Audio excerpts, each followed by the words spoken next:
இந்த மாதிரி 3D hologram எப்படி செய்யறது, அது எப்படி வேலை செய்யுது, அதை பத்தி தான் இந்த வீடியோல விரிவா பார்க்க போறோம். முதல்ல ஒரு A4 சீட் எடுத்துக்கலாம். அந்த A4 சீட்டோட சென்டர் பாயிண்ட கண்டுபிடிக்கணும். அதுக்கு நான் இந்த A4 சீட்டை 4 மடிச்சு சென்டர் பாயிண்ட கண்டுபிடிச்சிக்கிறேன். நீங்க ஸ்கேலை வச்சு சென்டர் பாயிண்ட கூட ஈஸியா கண்டுபிடிச்சிடலாம். சென்டர் பாயிண்ட்ல ஒரு புள்ளி வச்சதுக்கு அப்புறம் இந்த மாதிரி வட்டப்பலகை இல்லைன்னா பாகிமாய் நமக்கு தேவைப்படுது. இதை வச்சு நம்ம ஆங்கிள் நோட் பண்ணணும். நம்ம இந்த வட்டத்தை 72 டிகிரியா பிரிக்கணும். 0 டிகிரியில ஒரு புள்ளி, அடுத்து 72, அதோட 72 கூட்டினோம்னா நமக்கு 144 டிகிரி, அதோட 72 கூட்டினோம்னா 216 டிகிரி, அதுக்கடுத்து 288 டிகிரி. இந்த கோணங்கள்ல நம்ம புள்ளி வச்சுக்கலாம்.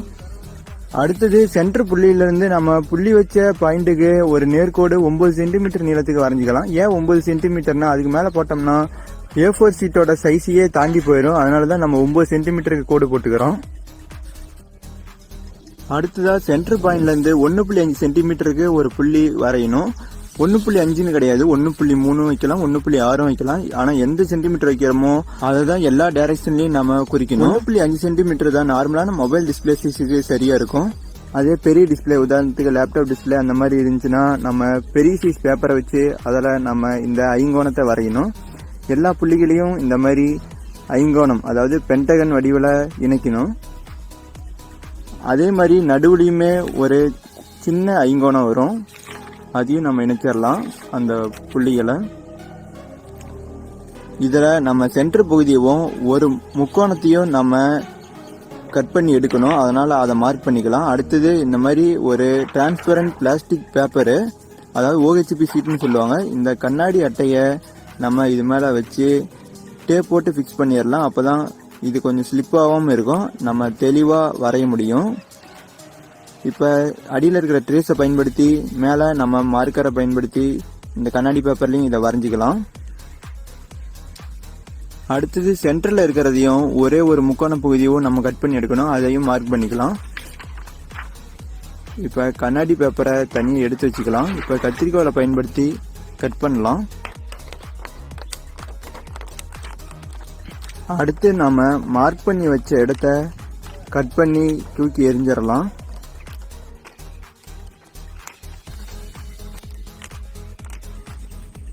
அவ்வளோதான், கட் பண்ணி முடிச்சாச்சு. இப்போ நம்ம இதை இந்த மாதிரி தான் மடக்கணும். இப்போ மார்க் பண்ணியிருக்கிற கோடுகள் இருக்கிற இடத்தெல்லாம் நம்ம நல்லா இந்த மாதிரி மடக்கிக்கலாம். நம்ம பெண்டாக இருக்கு, அதை கொஞ்சம் நல்லா நிமித்திட்டு கரெக்டான பொசிஷனில் இந்த மாதிரி வச்சு கண்ணாடி டேப்பு, டிரான்ஸ்பரண்டான டேப்பு இருந்தால் வச்சு ஒட்டிடலாம் சரியான பொசிஷனில். ஓகே, ஒட்டியாச்சு. மொபைலில் யூடியூப் போயிட்டு 3D ஹோலோகிராம் வீடியோஸ் அப்படின்னு சர்ச் பண்ணோம்னா நமக்கு நிறையா 3D ஹோலோகிராம் வீடியோஸ் கிடைக்கும். அதை நம்ம ப்ளே பண்ணி பார்த்துக்கலாம். இப்போ நம்மளோட செட்டப்பை சென்டர் பகுதி, அதாவது மொபைலோட சென்டர் பகுதியில் வைக்கணும். அதாவது ப்ளே பட்டன் இருக்கிற இடத்துல வைக்கணும். இந்த செட்டப்பு அப்படியே நகர்ந்துக்குது, அதனால ஒரு வெயிட்டுக்காக தக்காளி யூஸ் பண்ணி இந்த செட்டப்பை கரெக்டான பொசிஷனில் வச்சுக்கிறேன். நீங்கள் டபுள் சைட் டேப் யூஸ் பண்ணீங்கன்னா ரொம்ப சிறப்பு, கரெக்டாக ஃபிக்ஸ் ஆகிடும். நைட்டில் பார்க்கறதுக்கு சூப்பராக இருக்குங்க, சும்மா வேற லெவலில் தெரிக்க விடுது. இது பார்க்கறதுக்கு 3D மாதிரி தெரிஞ்சாலும் ஆனால் உண்மையான 3D கிடையாது. சரி, எப்படி மொபைலில் இருக்கிறது மேலே தெரியுது அதை பற்றிலாம் வீடியோவோட கடைசியில் சொல்கிறேன்.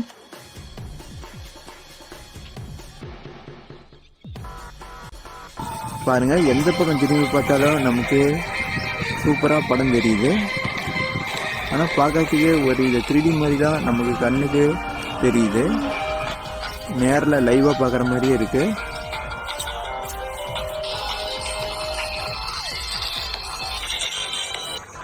மொபைல் மேலே இந்த மாதிரி ஷேப்பில் கண்ணாடி அட்டையை ஒட்டி வச்சோம்னா இந்த மாதிரி படம் பார்க்கலாமா? அது எப்படி செய்யறது, எப்படி வேலை செய்யுது, அதை பற்றியும் பார்த்துருவோம். முதல்ல மொபைலோட அகலத்தை அளவெடுத்துக்கலாம். அகலம் 7 சென்டிமீட்டர். 7 சென்டிமீட்டருக்கு ஒரு நேர்கோடு வரைஞ்சிக்கலாம். அதுக்கடுத்து நம்ம கண்ணாடி அட்டையை இந்த மாதிரி ஷேப்பில் 45 டிகிரி கோணத்தில் தான் வைக்க போகிறோம். அப்போ தான் நமக்கு படம் தெரியும். இப்போ ஒரு பாய்மானி வச்சுக்கிட்டு 45 டிகிரியில் ஒரு புள்ளியை வச்சு ஒரு கோடு போட்டுக்கலாம். அடுத்து இது ஒரு செங்கோண முக்கோணமாக மாற்றிக்கலாம். அதனால் இந்தாண்டு சைடு பாகிமணி வச்சு 90 டிகிரிக்கு ஒரு புள்ளியை வச்சு நேர்கோடு வரைஞ்சோம்னா இப்போ ஒரு செங்கோண முக்கோணம் கிடைக்குது. நீளம் 7 சென்டிமீட்ரு, இந்த சைடு இருக்கிற லென்த்து 10 சென்டிமீட்ரு ஸ்கேல் வச்சு அளந்து எடுத்தாச்சு. அடுத்தது மொபைலோட டிஸ்பிளே சைஸை நம்ம அளந்து எடுக்கணும். மொபைலோட முழு நீளத்தையும் நம்ம அளக்க தேவையில்ல, சென்டரில் படம் தெரிகிற இடத்த மட்டும் நம்ம அளந்து எடுத்தோம்னா போதும். ஏன்னா சைடில் நம்ம கண்ணாடி அட்டையோ ஒட்டுறதுக்கு இடம் தேவைப்படும். என் மொபைலோட டிஸ்பிளே லென்த்து 12.5 சென்டிமீட்ரு. அடுத்தது பாகிமணி வச்சு 90 டிகிரிக்கு 2 சைடுமே ஒரு புள்ளி வச்சுக்கலாம். அப்புறம் அந்த புள்ளியை ஒரு நேர்கோடு வச்சு இணைச்சிக்கலாம்.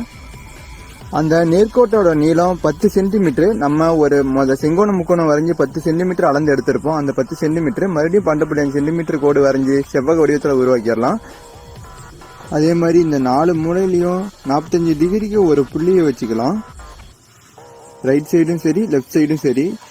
இந்தாண்ட கார்னரில் 45 டிகிரி, அந்தாண்ட கார்னரில் 45 டிகிரி புள்ளி வச்சுட்டு அப்புறம் நேர்கோடு போட்டு அதை இணைக்கலாம். இப்போ நமக்கு ஒரு முக்கோண ஷேப் கிடைக்கும். அடுத்து இந்த இடத்துல கொஞ்சம் நம்ம நீளத்தை அதிகரிக்கலாம். இந்த மாதிரி நம்ம அந்த கண்ணாடி பேப்பரை நம்ம மொபைலில் ஒட்டணும். அதுக்காக இந்த எக்ஸ்ட்ரா இருக்கிற ஷீட்டு உதவும். இது மேலே நம்ம ஓகிசிபி ஷீட், அதாவது கண்ணாடி அட்டையை ஒட்ட வச்சு டேப் வச்சு ஒட்டிட்டு நம்ம ட்ரேஸ் அச்சு வச்சு வரைஞ்சிக்கலாம். அதே ஷேப்பில்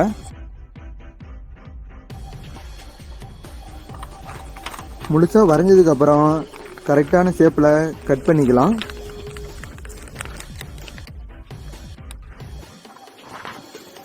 எந்தெந்த இடத்துலலாம் கோடு இருக்கோ அந்தந்த இடத்துல நம்ம மடக்கிக்கலாம். இந்த மாதிரி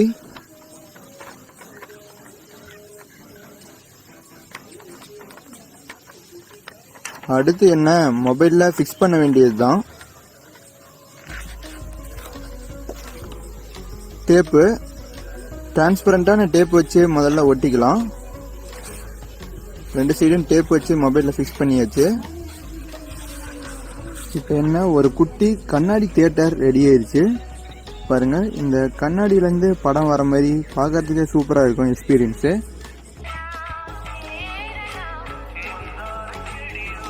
மொபைலில் நேராக தெரியும் இமேஜ் இந்த டிஸ்பிளேல தலைகீழாக தெரியும். அதனால மொபைலில் இமேஜ் தலைகீழாக தெரியுற மாதிரி வச்சுக்கிட்டோம்னா நமக்கு டிஸ்பிளேல நேராக தெரியும். இது ஒரு சூப்பர்பான எக்ஸ்பீரியன்ஸை கொடுக்குது. நைட்டில் பார்த்தோம்னா சூப்பராக இருக்கு.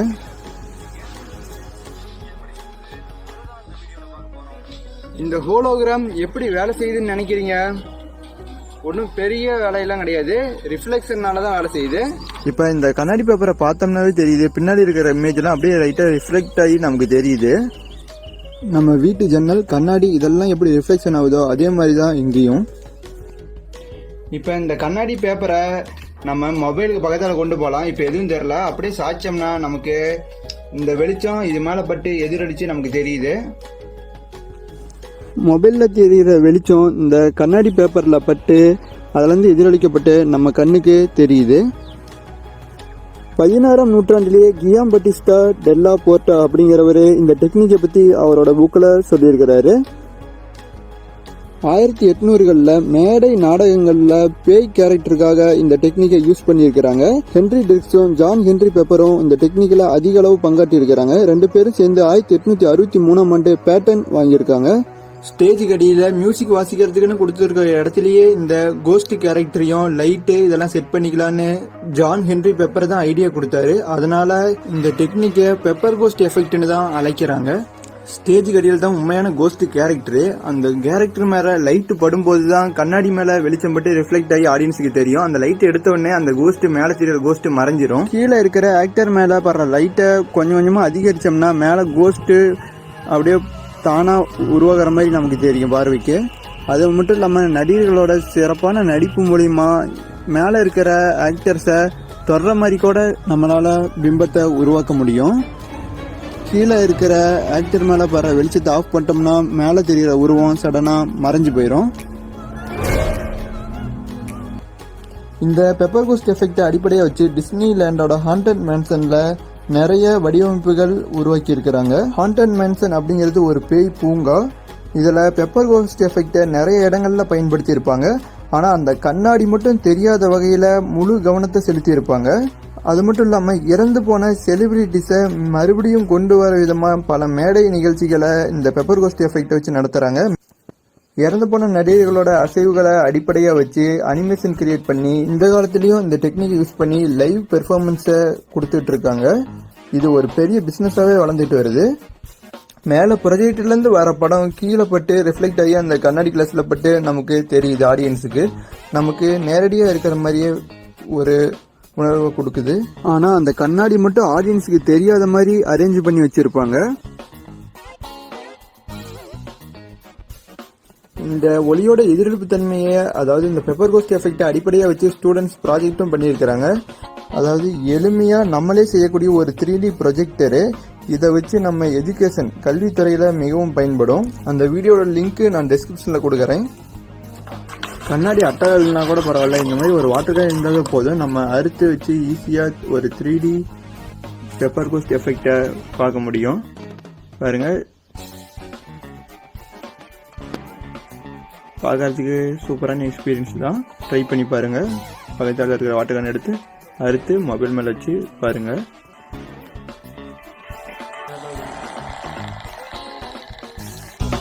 இந்த வீடியோ பிடிச்சிருந்தா உங்கள் ஃப்ரெண்ட்ஸுக்கும் ஷேர் பண்ணுங்கள்.